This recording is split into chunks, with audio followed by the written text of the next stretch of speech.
And if you ever tell people that God does not have fierce wrath towards the sinner, not just the sin, but towards the sinner, then you're lying to them. Because I don't find verses that speak and show God to pour out wrath on sin. What's that? How do you pour out wrath on sin? Where is it? Listen to this. I'm just going to give you 5 verses that deal with God's wrath. You tell me who the recipients of the wrath are. Exodus 22:22. You shall not mistreat any widow or fatherless child. If you do mistreat them,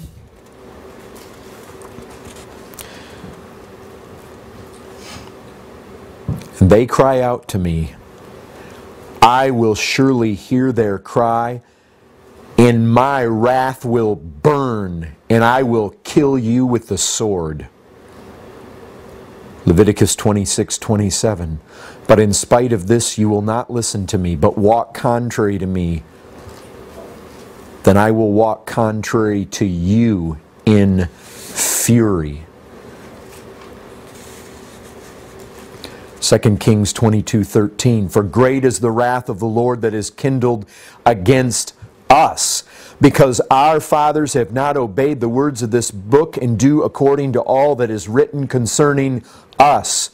Ezra 8:22. The hand of our God is for good on all who seek Him, and the power of His wrath is against all who forsake Him. Psalm 21:8. Your hand will find out all your enemies. Your right hand will find out those who hate you. You will make them as a blazing oven when you appear. The Lord will swallow them up in His wrath, and fire will consume them. Folks, His wrath is directed against sinners, not just sin.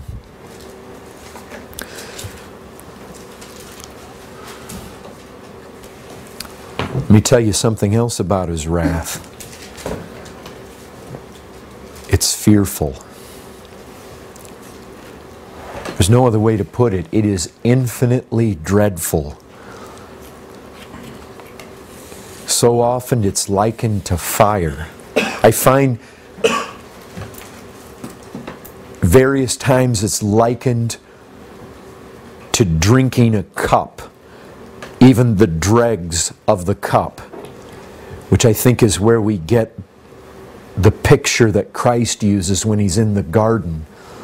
If it was possible, He was praying to His Father that He would be delivered from that cup, a cup of wrath. But more times than anything else in the Bible, you tell me, you listen to this, you hear what this wrath is likened to. Exodus 15:7.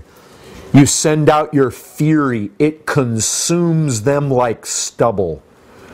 2 Kings 53:26. The burning of His great wrath. Psalm 21:9. You will make them as a blazing oven when you appear. The Lord will swallow them up in His wrath, and fire will consume them. Isaiah 66:15. For behold, the Lord will come in fire, and His chariots like the whirlwind to render His anger and fury and His rebuke with flames of fire. Jeremiah 4:4. Circumcise yourselves to the Lord. Remove the foreskin of your hearts, O men of Judah and inhabitants of Jerusalem, lest my wrath go forth like fire, and burn with none to quench it because of the evil of your deeds. Ezekiel 21:31, I will blow upon you with the fire of my wrath. Ezekiel 38:19, my blazing wrath. Jeremiah 17:4, in my anger a fire is kindled that shall burn forever. Isaiah 30:30, in furious anger and a flame of devouring fire. Deuteronomy 32:22, for a fire is kindled by my anger, and it burns to the depths of Sheol, devours the earth and its increase, and sets on fire the foundations of the mountains. Deuteronomy 29:20, the anger of the Lord and His jealousy will smoke against that man. Folks,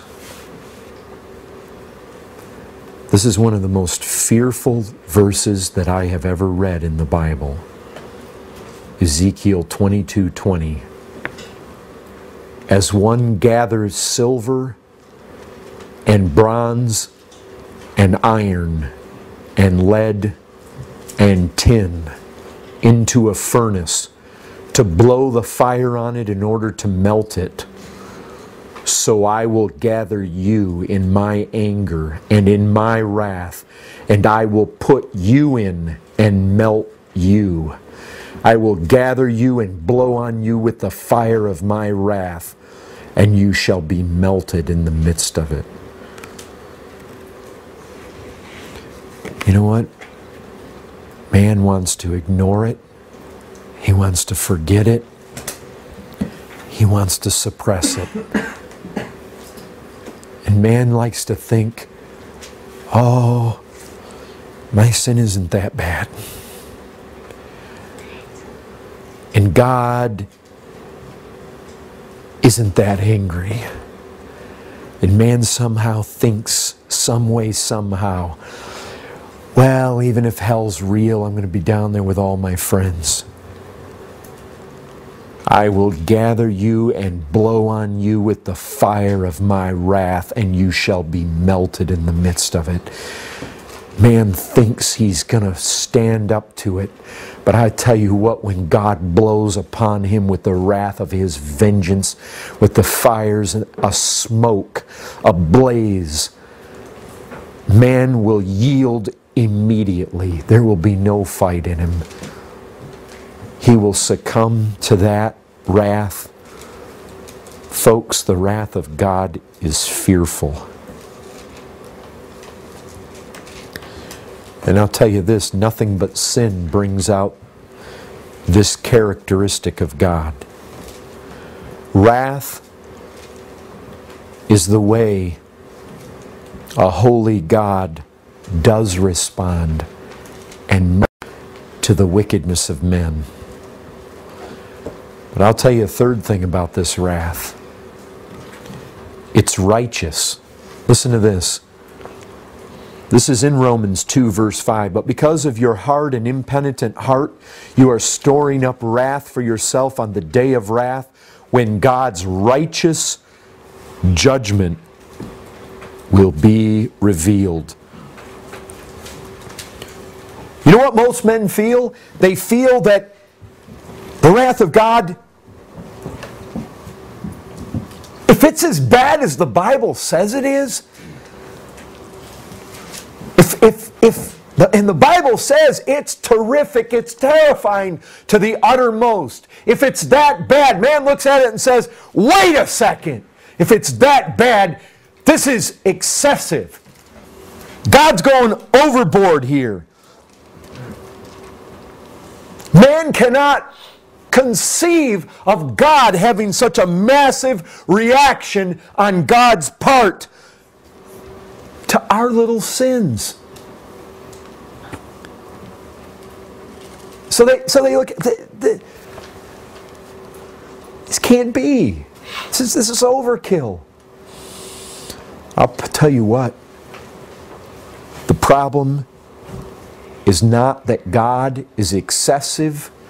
It's not that He's extreme. It's not that He's disproportionate. The Bible says His judgment is righteous.